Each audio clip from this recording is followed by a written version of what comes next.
अस्सलाम वालेकुम या अली मदद संगत मांखे नेट ते अचण जो शौक़ु कॾहिं बि कोन हुयो, पर मां मजबूर थी नेट ते आयो आहियां।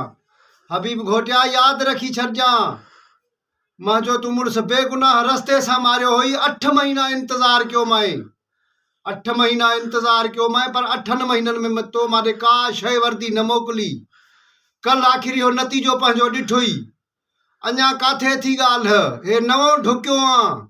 जेके मोर्चनि ते वेठा थी, इन्हनि खे त अञा ॻोल्हा लॻा जेॾी महिल ते मोर्चनि वारा बि मानिरू थी वेंदई।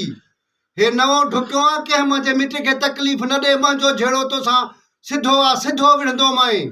अञा सुभाणे ॿिए ॾींहुं पंहिंजो वरी बंदोबस्तु कजां, पर भाउ जो, रफ़ीक जो, सईद जो वॾो बंदोबस्तु कजां इन्ही जो। इन्ही खे मां छॾियुमि त मां जलबाणी न आहियां। तुंहिंजो झेड़ो अञा जलबाणी सां के ॿिए कंहिंसां हुई, मुंहिंजो ठकावण वारो झेड़ो न हुयई।